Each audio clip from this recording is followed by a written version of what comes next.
Okay, when people think of SNCC, they think of SNCC as one organization, but SNCC had what I call 3 dynamic waves. I was a part of the 3rd wave. My group of SNCC people worked in Alabama. Alabama was the final ground for what we understand to be the Student Nonviolent Coordinating Committee, and I was a part of that group and worked in Lowndes County and Tuskegee, Alabama. But Ella Baker trained the people who trained me, Stokely Carmichael, Julian Bond. So when you think of SNCC, do not think of SNCC as a monolith. Think of it as a dynamic organization that was changing in its ideology and its allies. And Ella Baker was very much part of a movement that had been deeply entrenched in the South. And that movement was participatory democracy. Let the people speak for themselves. So SNCC was an organization that built itself around the notion of ordinary people speaking for themselves. And and I really want to just quickly tell us that it was not a civil rights movement. Civil rights was one part of the movement, but it was a movement for human rights. It was a movement to be a first-class human being in a society that said that we were nothing. It was a movement for human dignity. It was a movement to participate in advancing democracy. So we must, when we limit the movement to a civil rights movement, we really miss the essence and contours of the Southern Freedom Movement and all of the people who participated in it. And so Ella Baker, I would say, was on the cutting edge of movement building during the 60s and 50s, with her work in the Student Nonviolent Coordinating Committee. Now, I need to tell you that the South was very violent. I need to tell you that Mrs. Hamer and other people had to sleep on their floors from guns being fired in their houses. I have to tell you that Mrs. Hamer was beaten so badly and so intimately when she was arrested in Mississippi that it affected her entire life. They beat her so badly until she and Annelle Ponder could simply raise their hands and say, "Freedom now." And they also beat Ms. Hamer in her private areas. This is not revisionist history. This is true history. Ella Baker was on the run one night in Mississippi being chased, scared for her life by night riders. And they say that in Mississippi, no neutrals have we met. You're either for the freedom fight or you Tom for Ross Barnett. There's murder on the road in Alabama, yeah. There's murder on the road in Alabama, yeah. If you're black or if you're white, you're a target in the night in Alabama, yeah. We passed right by that spot where Jonathan Daniels was shot dead in Alabama. Ordinary people move forward democracy in this country in ways that we are benefiting from today. And it was an important moment in history because I, as a Southern black woman, because of the work that Ella Baker had done in Mississippi and in Albany, Georgia, was able to work with young people like Jonathan Daniels, who was a white seminarian from the North. And because of our close proximity with each other and our daily struggle, we enlarged each other's lives because he understood that all black people were not made. He began to see a larger vision of black people, and I began to see a larger vision of white people. So it was in that space of working together that both of our lives were transformed. Ms. Baker was not an integrationist. She did not want to eradicate black culture for a culture that was principally white. Ms. Baker was very much a part of the Mississippi Freedom Democratic Party, and that was where black people under the leadership of Fannie Lou Hamer, Anna Devine, Gray Adams, Victoria Gray Adams, thank you, Lawrence Guyot, and other people offered a challenge to the Democratic Party, which was the Dixiecrat Party, which was the racist Southern party of Southern politicians who, after the Southern Freedom Movement, coalesced in the Republican Party and imposed their culture throughout the United States.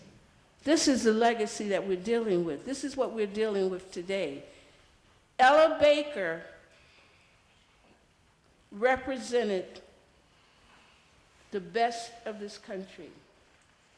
And the African American community, and I say this without bragging or without saying that black people are different from all other people, but I would say that our sojourn in the wilderness of enslavement and Southern apartheid gave to us a philosophy and a sense of humanity and other people's humanity that is worthy of us celebrating today in these very racist and revisionist times.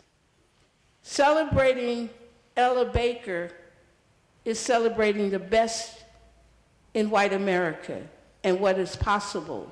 It's celebrating the highest part of the society rather than the lowest aspects of the society. So I just want to say one more thing as we think about Ella Baker and as we think about that generation of young black students and white students like yourself who really stepped outside of the daily flow of life to make a difference in life, who created a radical revolution in the South and changed one of the most repressive governments without ever firing a shot. Can you imagine changing one of the strongest and most repressive governments in history without firing a shot? If we do not raise up people like Ella Baker, we stand in danger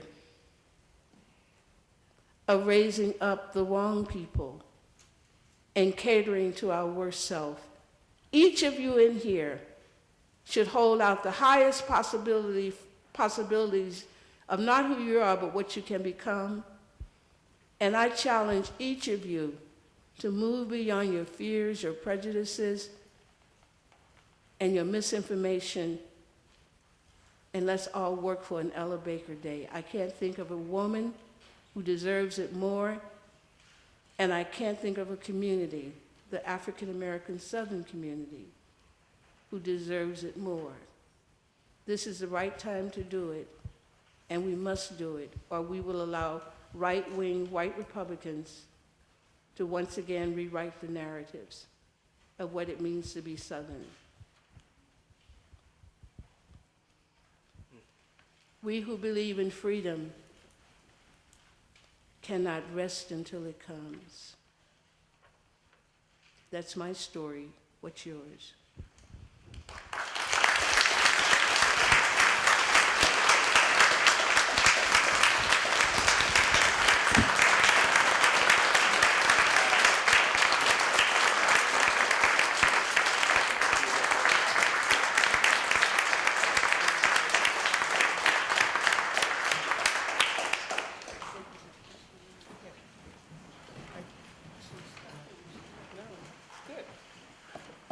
Thanks so much for that. I guess now we can open it up for questions and answers. I'm looking for my cue. I don't have my contacts on, so like, you know. So I think we can open it up for questions and answers. Come on, let's have some questions. Challenge me. Say, I think that's a lot of hogwash. Say, I think that's a lot of hogwash. Challenge me. Let's get it going on here. Yes. You mentioned the relationship about Ella Baker and the NAACP. Yes. And we know that Ella Baker left the NAACP. Under what conditions did she leave the NAACP, and did she ever come back?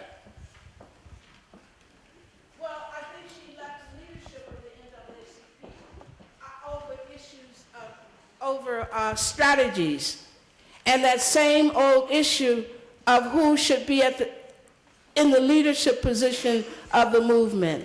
But in terms of leading the NAACP, in terms of ordinary people, I don't think she ever left behind her NAACP friends.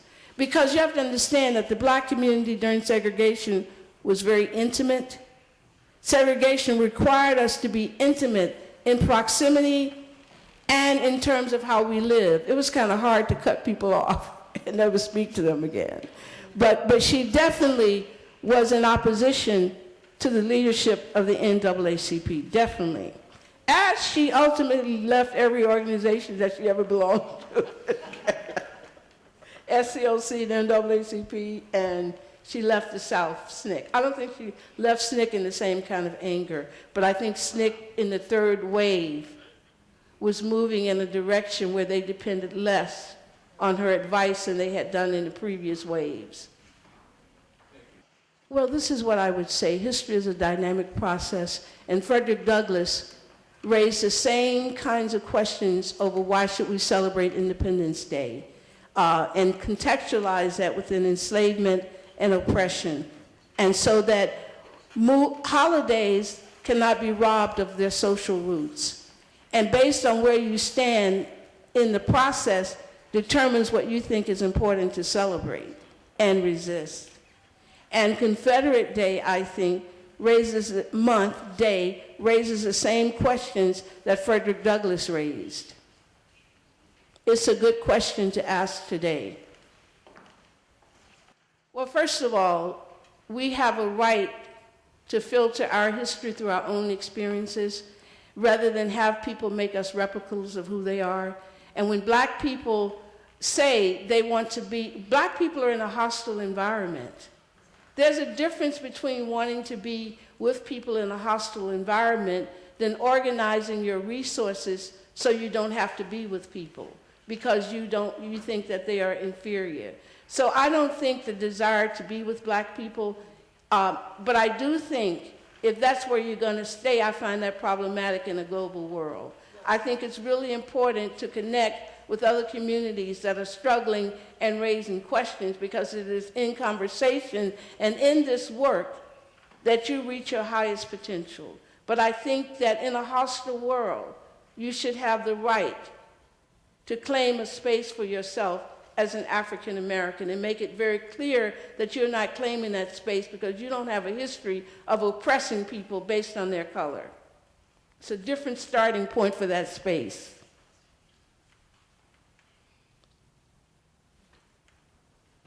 I do think that we live in a world, I think we have to be very clear about this.